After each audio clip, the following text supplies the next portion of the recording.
Bom dia, boa tarde, boa noite. Eu sou o professor Gabriel Azevedo, professor de língua portuguesa e de redação. Hoje nós temos uma aula, viu, meu amigo? Porque hoje nós trabalharemos com elegia. Carlos Drummond de Andrade. Esse texto ele é muito pancada, tá? Muito pancada mesmo, tá? Agora, o que que a gente precisa saber? A gente precisa saber que na nossa percepção aqui, nós trabalharemos sobre o sujeito abre o mundo, né, para conseguir desenvolver. Então, Carlos Drummond de Andrade, olha aí, 1902 a 1987, foi um dos maiores poetas brasileiros do século XX, tá? No meio do caminho tinha uma pedra no meio do caminho, trecho que é um dos mais conhecidos de seus poemas. Ele foi também cronista, contista, mas foi na poesia em que mais se destacou. Foi o poeta que melhor representou o espírito da segunda geração modernista com uma poesia de questionamento em torno da existência humana. E este texto, se tem uma coisa que este texto tem, é um questionamento em torno da existência humana, tá? Carlos Drummond de Andrade nasceu em Itabira de Mato Dentro, no interior de Minas Gerais, no dia 31 de outubro de 1902. Era filho dos proprietários rurais Carlos de Paulo Andrade e Julieta Augusto Drummond de Andrade. Iniciou seus estudos em uma cidade natal em 1916, portanto, no interior de Minas Gerais. Só que ingressou em um colégio interno em Belo Horizonte e regressou para Itabira, depois a gente passou a ter aulas particulares. Em 1918 ele foi estudar em Nova Friburgo, né, no Rio de Janeiro, e em colégio interno, mas foi expulso por insubordinação mental. Veja aí, né? E aí nós temos de volta o Drummond para Belo Horizonte, né, em 1921, quando começou a publicar artigos no Diário de Minas, né, que reunia aí adeptos do movimento modernista mineiro. Em 22, ganhou um prêmio de R$ 50.000 no concurso de uma novela mineira com o conto Joaquim do Telhado. E você percebe então que ele teve esse desenvolvimento, né, ele teve essa percepção de uma vida vivida à literatura, né, uma vida vivida à literatura, tá? Bom, por insistência da família, ele se matriculou no curso de farmácia. Veja que por insistência da família, uma vez que o autor parece ter grande, né, desenvolvimento, pelo menos à época, e depois concluiu o curso, mas nunca exerceu a profissão, né? Nesse mesmo ano fundou a revista, que se tornou um veículo de afirmação do modernismo mineiro. O que que a gente precisa trabalhar agora? Vejamos. O mundo. Revolta da vacina, 1904. Nossa senhora, agora a gente volta num período brasileiro, assim, realmente, tá? Em que a gente. Poxa vida, porque Drummond, né? Revolta da vacina, uma revolta popular contra a vacinação obrigatória contra a varíola no Rio de Janeiro, liderada pelo médico sanitarista Oswaldo Cruz. Como sempre, a informação não chegava a quem mais necessitava dela e, portanto, a gente tinha um problema. Esse problema qual que era? Esse problema era o fato de que nós não tínhamos, não é, uma boa comunicação para avisar, olha, vá, se vacine, né, é importante, tal, tal, tal. Revolta da Chibata em 1910, revolta de marinheiros contra os castigos físicos na Marinha Brasileira, que foi liderada aí pelo João Cândido Felisberto, né, que depois, se eu não me engano, veio até a falecer. Todos os rapazes que estavam, né, nesse navio nesse momento morreram. Acho que esse Felisberto foi o que durou mais tempo. 1930 a gente tem, não é bem uma revolução de 1930, né, mas tudo bem. Um golpe de Estado que possui a República Velha e que levou Getúlio Vargas ao poder, né? 1930 a 1945 a gente tem um período em que Getúlio Vargas governou o Brasil, sendo que de 1937 a 45 a gente tem um período de grande autoritarismo, né? Marcada pela centralização de poder, repressão política e censura exercida pelo próprio Getúlio Vargas, né? Triste demais aí pensar que o Brasil passou por tudo isso. De 1939 a 45, o Brasil entrou na Guerra de 42 ao lado dos aliados, mandou tropa para o combate na Europa. Se não me engano, a Força Expedicionária Brasileira foi para a Itália, tá?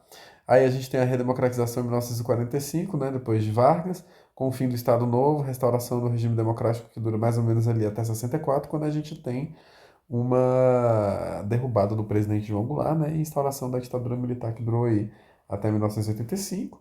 De 68 até 73 a gente tem um milagre econômico, foi um período de rápido crescimento, só que depois desse período a gente teve um período de grande recessão, um período de grandes juros, né, que assolou bastante a vida do mas assim, assolou bastante a vida do trabalhador brasileiro, né? É o que a gente pode pensar e refletir acerca desse período. E, como sempre, em grandes momentos de grandes perseguições, haverá sempre grandes pessoas fazendo grandes defesas de suas ideologias e de seus valores. Então a gente tem aí a repressão, mas a gente também tem a resistência, né? De 1960 e até 1980, e a gente sabe que o Brasil foi bastante marcado pela repressão política, pela censura, enfim, tortura, perseguição a opositores do golpe militar, assim como pela resistência armada, né? E até o movimento também social de oposição que queria, né, que os militares saíssem do poder e que honesta e certamente devolvessem os poderes aos civis para que eles fizessem suas eleições, enfim, o domínio do Estado brasileiro que pertence, né, a todos nós. O que eu acho importante de a gente buscar entender que isso, rapaz, se manifesta tanto no texto. Antes, vamos só saber quem foi a obra do Drummond. A obra do Drummond marcada em três grandes momentos, a fase gaúcha, a fase do eu maior que o mundo, né? Digamos assim, a primeira aí. A gente tem humor e ironia bastante características e presentes, além do individualismo. Nessa fase, esse texto é de 38, mas você já vê uma fase do eu menor que o mundo, né? Marcado por uma poesia engajada com problemas sociais em razão de uma postura histórica ativa frente ao período de guerra e às conturbações políticas, principalmente a Segunda Guerra Mundial, com a qual a gente já falou, da qual a gente já falou em cima e com a qual a gente trabalhou, e da ditadura de Getúlio Vargas, né? Com a qual a gente trabalhou e da qual a gente falou também, tá? Fase do não, a fase do eu igual ao mundo. O mundo tem seus problemas, o mundo vai se resolver. O mundo tem seu problema e o mundo não vai se resolver. Eu tenho meus problemas e eu vou me resolver. Eu tenho os meus problemas e eu também não vou me resolver. Ou seja, eu também tenho solução, o mundo também tem solução, eu também não tenho solução, o mundo não tem solução, nenhum de nós tem solução, todos nós temos solução. E é isso. É o que tem para a vida presente hoje, tá? A gente é o que é. A vida é o que é. Nós somos o que somos, tá? Então, quando a gente pensa nessa fase do eu igual ao mundo, a gente está pensando, a gente está refletindo nessa estratégia. Agora, o que julgo importante? Ler o texto literário, tá? Elegia. Elegia é um canto de morte, beleza? Elegia é um canto de morte.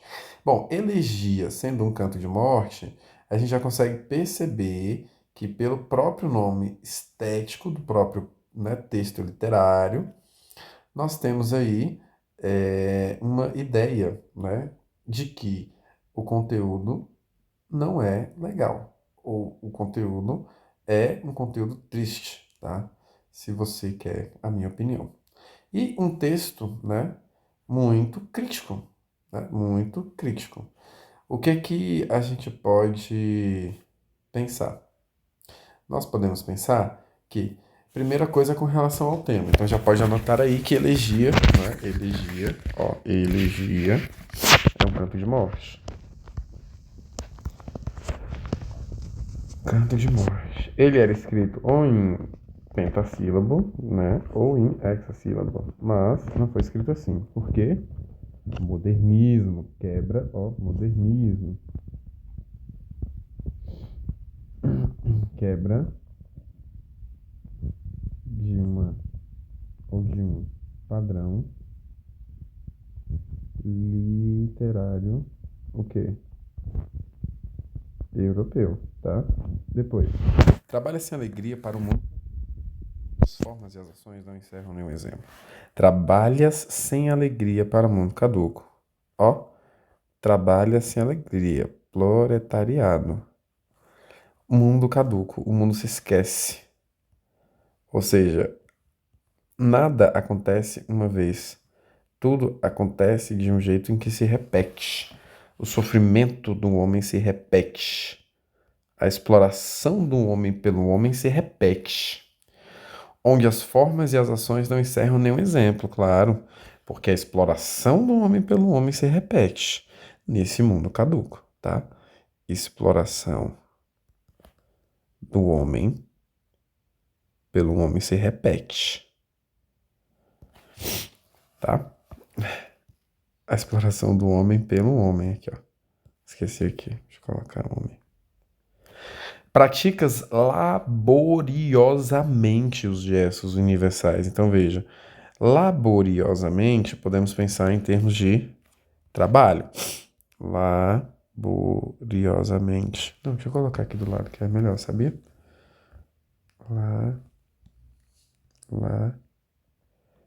Laboriosamente igual trabalho. Vou colocar assim, ó, valor capitalista. Beleza? Se você pratica laboriosamente os gestos universais, quais são os gestos universais? Sentir calor, sentir frio, falta de dinheiro, fome e desejo sexual. Sentir calor e frio, isso é uma prática natural. Todos nós sentimos. Fome e desejo sexual, natural. Todos nós sentimos, tá? Maior ou em menor grau. No entanto, a falta de dinheiro já é um pouco mais social, né? Ou seja, valores e ações que outrora eram animais humanas, né?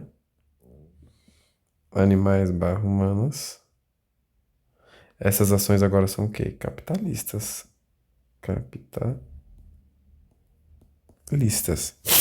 tá?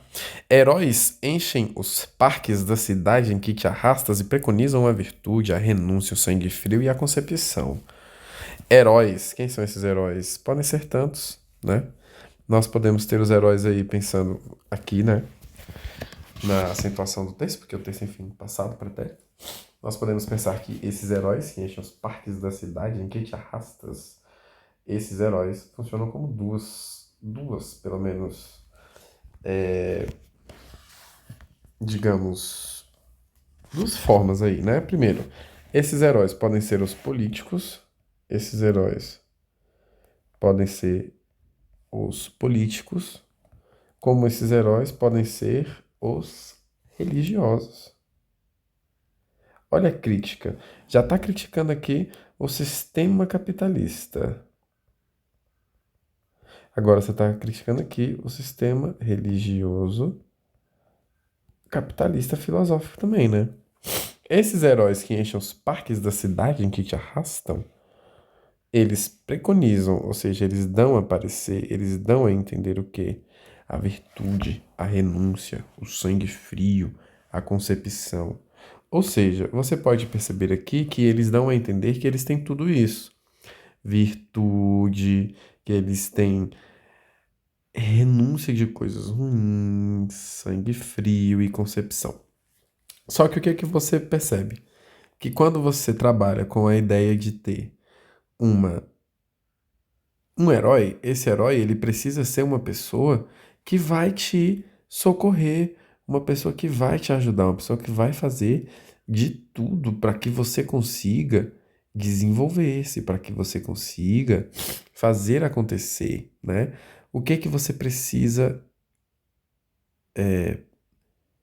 fazer acontecer a sua vida, tá? Você precisa fazer acontecer a sua vida, porque não vai ter nenhum herói para salvar você, né?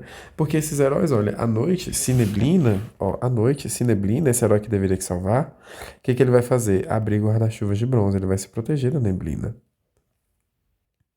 Ou seja, ele vai se proteger da neblina, tá vendo, ó? Guarda-chuvas de bronze, ele vai o quê? Se proteger. E você fica exposto do lado de fora. Esses mesmos heróis que preconizavam a virtude, a renúncia, o sangue frio e a concepção, quando a noite chega e ela se aneblina, abrem-se guarda-chuvas de bronze. Ou se recolhem aos volumes de sinistras bibliotecas, ou seja, se escondem. Da mesma forma, escondem. Por quê? Porque eles são assim, não é verdade? Eles vão deixar você à margem, tá? Eles vão deixar você sozinho. Eles deixarão você, digamos assim, na noite, tá? Eles farão você ficar só. Veja, amas a noite pelo poder de aniquilamento que encerra, ou seja, você ama a noite porque você sabe que vai morrer. Olha que triste. E sabes que dormindo os problemas te dispensam de morrer. Ou seja, fuga. Não quer a realidade. Triste, triste, triste. Pelo poder de aniquilamento que encerra morte. O que acaba? Veja que essa fase é uma fase do Drummond. Eu, o que? Menor que o mundo. Tá? Mas o terrível despertar prova a existência da grande máquina. O despertar prova a existência da grande máquina. Qual é essa grande máquina? A máquina capitalista, vamos supor. Você está dormindo, o sol surgiu aqui, ó. Você está dormindo aqui. Tchuc, tchuc, tchuc, tchuc. Tchuc, tchuc, tchuc. Seu travesseiro está aqui, sua cabeça está aqui, seu corpo está aqui. Tchuc, tchuc, tchuc, tchuc. Você está com a cobertinha. Você está em um quartinho. Tchuc, tchuc. Não tá bem um quartinho aí não, né? Ficou bem feio esse desenho aqui. Deixa eu ver. Não que os outros ficaram bonitos, né? Mas aí você tá aqui no seu ar-condicionado, ó. No 15, meu amigo. Ar-condicionado no 15, você sonhando. Sua cobertinha. 15. Tu. Aí você tá aqui, meu parceiro, sentindo só um cheirinho bom aqui, ó. De boa. Só que aí, meu amigo, lá fora, o negócio começa a sair, ó. E aí, na sua cômoda, o seu relógio começa. Tá na hora, tá na hora. Ó, vamos até cantar aqui, Xuxa. Tá na hora de levantar. Tu é pobre, meu amigo. Tu tem que ir a trabalhar, trabalha, trabalha, trabalha aí. Oh, oh, oh. Essa a prova da existência da grande máquina, tá? E essa grande máquina te repõe, porque se você morrer hoje, eu sou professor. Ó, sou professor. Se eu morrer hoje, vou só para o professor, né? Eu não vou ser reposto para minha mãe. Não vou ser reposto para os meus familiares. Não vou ser reposto nesse sentido. Agora, para a grande máquina, meu amigo, a reposição é rápida. Eles arranjam um professor melhor que eu em termos de instantes. Então, para a grande máquina, você percebe que ela te põe. Primeiro, ela te repõe. E depois, ela te põe pequenininho em face de indecifráveis palmeiras. Você tá aqui, ó. Você tá aqui, reposto a qualquer hora. E o sistema capitalista tá aqui, ó. O que será que vai acontecer? Por onde o vento vai mandar a gente? Não sei. Não sei, meu amigo. O negócio é feio. Que hora que fazer umas. O vento. Tchá, e você meio que embaixo. Por quê? Porque você é um nada. Porque para o sistema capitalista você precisa e pode ser reposto. Em caso de morte, em caso de necessidade, em caso de uma mão de obra mais qualificada, com base em uma mão de obra mais qualificada ou não, mas só que mais barata, né? O capitalismo, ele te consome a existência. É preciso cantar funebremente o despertar que prova a grande existência dessa grande máquina. Bom, caminhas entre os mortos e com eles conversa sobre coisas do tempo futuro e negócios do espírito. Você tá morto, como é que você pode conversar, né? Ou seja, você trabalha e vive como um zumbi.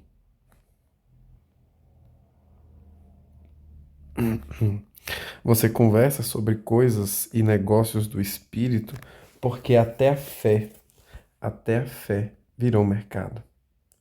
Até a fé virou mercado.